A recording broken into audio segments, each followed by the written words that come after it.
Thanks for staying with us. Today marks the World Suicide Prevention Day, and the World Health Organization is warning that the number of countries with national suicide prevention strategies has increased in the 5 years since the publication of WHO's first global report on suicide. But the total number of countries with strategies at just 38 is still far too few, and the governments need to commit to establishing them. According to WHO, the most common methods of suicide are hanging, pesticide self-poisoning, and firearms. Key interventions that have shown success in reducing suicides are restricting access to means, educating the media on responsible reporting of suicide, implementing programs among young people to build life skills that enable them to cope with life stresses, and early identification, management, and follow-up of people at risk of suicide.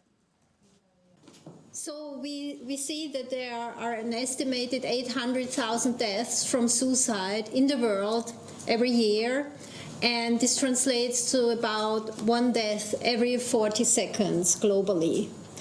Suicide is the second leading cause of death among the age group of 15 to 29-year-olds. Actually, more than half of suicides occur in the younger ages, which is below the age of 45 years.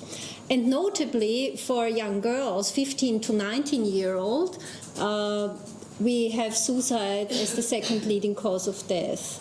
So this is very sad news, actually, for the teenage girls. Because when we look at the means of suicide, self-ingestion by pesticides is an important means of suicide in agricultural areas of low and middle income countries. It's so important that we know it's about 1/5 of all suicide are happening with this method. And we know that it's oftentimes happening out of the moment because of distress, impulsively. The Tanzanian government has banned all trade and businesses inside the country's main camp for Burundian refugees. Residents of Nyarugusu camp say with their only source of income gone and no access to farmland, they fear they will be forced to return to Burundi. Over 200,000 Burundians have taken refuge in Tanzania since 2015, when President Pierre Nkurunziza's announcement that he would run for a further term sparked protest by opposition supporters. This was met with a violent crackdown, and Mr. Nkurunziza, who had been in power since 2005, won the July 2015 election. Most of those who fled settled in camps in southwestern Tanzania. Nyarugusu camp alone is home to more than 50,000 Burundian refugees.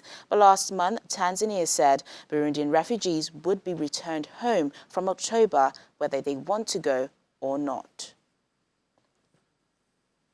Somalia might be facing an impending food crisis as late and erratic rains during the 2019 cropping season has led to the poorest cereal harvests since the 2011 famine. Coupled with low river levels, the United Nations says this threatens an already fragile food security situation in the country. Humanitarian response plan. According to the 2019 post-GU data gathered by the Food and Agriculture Organization of the United Nations, Food Security and Nutrition Analysis Unit, and Famine Early Warning Systems Network, cereal production was up to 70% below average in southern Somalia for the GU 2019 cropping season.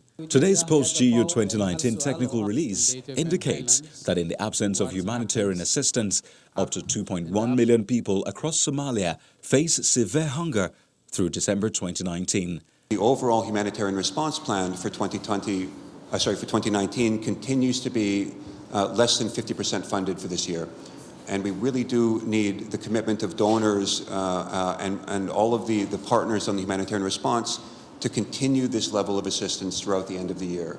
Because if not, we do risk the levels of people in food security emergency and crisis spiking again before the end of the year. And that is very troublesome. You know, and should the response not continue, at least 1 million people more will shift up into emergency levels of food insecurity. Very much, Climatic shocks, coupled with widespread poverty and vulnerability, are key drivers that have trapped millions of Somalis in severe hunger and malnutrition. We're expecting rains from October to December. We can have two things. Those rains can create a flood in the country because, we never been clean all those rivers. And if you don't have rains, the worst is on the way. We have to take serious and tackle together. An estimated 2.6 million people remain internally displaced across the country. Widespread malnutrition persists, and 1 million children are projected to be acutely malnourished over the next year, including 180,000 who are likely to be severely malnourished if interventions are not scaled up. We're looking at a potential higher... Finally on the program, Malawi has held its first ever Miss Albinism beauty pageant to celebrate people with albinism and fight against abuse of people with the disorder affecting up to 1 in 10,000 people in the country. Malawi is one of the most dangerous countries for people with albinism who are targeted for ritual killings because of a belief that their body parts can increase wealth.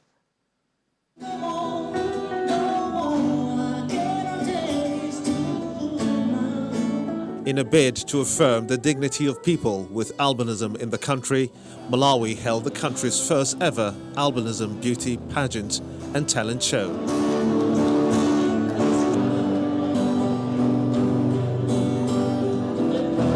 The event in Lilongwe is organized by the Association of Persons with Albinism in Malawi. Out of the 20 participants competing for the title, 23-year-old Chikondi Kanjatsa, a student of the University of Malawi, emerged winner and was crowned Miss Albinism 2019. I am very, very excited. I didn't really expect to be the first ever Miss Albinism in Malawi. What I'm going to do now, firstly, is to bring awareness to communities, especially the local communities that hold negative attitudes, myths and misconceptions about persons with albinism. Derek Kunyanya won the men's title. Been facing a lot of discrimination, a lot of abductions and killings, a lot of exhumation of their graveyards. So I'm going to stand still and help persons with albinism, first of all by empowering persons with albinism, making them to trust in themselves, trust their ideas, believe in themselves. Malawi is one of the most dangerous countries for people with albinism who are targeted for ritual killings. We chose this particular segment because of the gross human rights violations that persons with albinism have been subjected to, and therefore they've been pushed to the corner and therefore not participating in public life. Through the pageant, we are exposing the beauty and the handsomeness and, of course, the talents in persons with albinism. In other words, we are encouraging their participation in public life, which is key in the development of the country. Some people with albinism want the government to declare Malawi unsafe for them so that they can seek asylum abroad. That's the program today. Thank you so much for watching. I'm Teniola Shaboale. Bye for now.